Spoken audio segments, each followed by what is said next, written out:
The federal government has approved the disbursement of 25 billion naira through the Basic Healthcare Provision Fund to bolster healthcare infrastructure in state.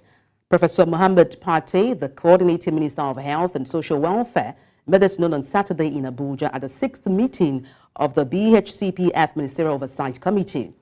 Pate said the funds were designated for direct facility financing and workforce incentives across the state. The minister said that the initiative was in line with President Bola Tinubu's agenda and commitment to improving healthcare outcomes for Nigerian women, children, and vulnerable population, and adds that disbursement would be facilitated through gateways including the National Primary Healthcare Development Agency and National Health Insurance Authority. And to help unpack these, I'm joined live on the news by a public health researcher, Dr. Matthew Oko. Good afternoon. Glad to have you join me. Good afternoon, and thank you for having me. Let me start by asking what your thoughts are on the 25 billion naira allocation for health infrastructure across 36 states in Nigeria. So I think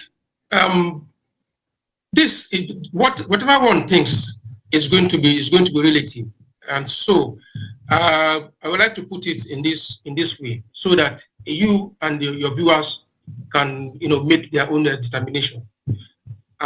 First, the entire allocation to health falls grossly short of the Abuja Declaration that was made in 2001, to which Nigeria is signatory. That declaration was that the budget, health budget should be at least 15% of the nation's budget. But we know that the budget that we have today for 2024 and for previous years is a far cry from that. With just somewhere there, less than 5% being budgeted for health.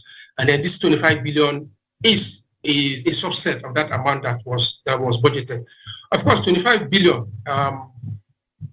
sounds big. Sounds like a lot of money to any person who is listening. But if you look at it infrastructure-wise, so let's look at this. To get a state-of-the-art MRI machine today, let's say 7 Tesla MRI machine, you need nothing less than $6.5 million to get one. Now, 25 billion naira in dollar terms, using 1,300, which is the current exchange rate, gives us somewhere around 19 million US dollars. Now, with $19 million, that means you're only able to buy 3 MRI machines across 36 states of the country, including the FCT. With lots of people, travel across state lines for them to be able to have the MRI done. Some are not even able to get it done at all. So, this 25 billion in this context, do you think? What do you think of it? So that's the issue. Of course, you will not be able to do everything in one day. But I think with this analogy that I have, painted, I think that 25 billion is way, the government can do better. That's what I have to say concerning that. Now, in the light of what you have said, what should have been done instead of the 25 billion naira budget, infrastructure budget for a health sector across the states of Nigeria? What would you have, expected to be done in place of these allocation of this amount of money across the states of Nigeria for health? Okay, so in all things that you do, money is important, but you don't just throw money at your challenges. Talking about health infrastructure, it's not just about materials that you need. It goes across the entire spectrum of the health sector, including the public health institutions, the health workforce, and then the IT required to support the process. So, a few years back, I was opportune to interface with the government of Rwanda through one of their health agencies, and you could see that they had a 10-year development plan for manpower need in their health sector. So, where is our own strategic direction with respect to improving the health sector in Nigeria?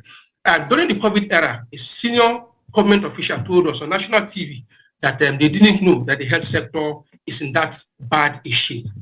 Now, so we should so from then till now, what exactly has happened? It's not just about throwing money at things. It's about sitting down and setting an agenda, a framework that would help you to address whatever issues that you have across the whole sector, right from the primary healthcare to the tertiary level, to the tertiary institutions, including the health insurance that you just mentioned now as part of this 25 billion that was budgeted for the health sector across the 36 states. So the first thing is to get a blueprint of where are we headed. I mean, what are the deficits that we have?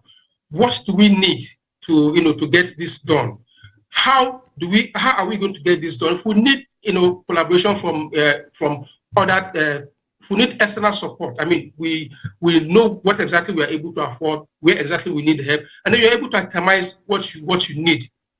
For example, recently they told us that the government has announced an increase or a doubling of the number of medical students admitted into medical schools.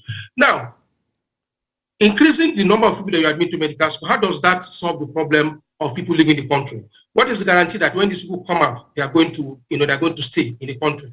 Back in the day, I mean, in the early 1990s, as an undergraduate student, we used to stand on top of tables and chairs to be able to see what the lecturer is doing. Has that changed? Well,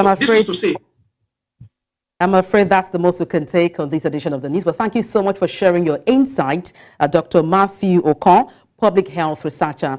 Thank you once again. Thank you.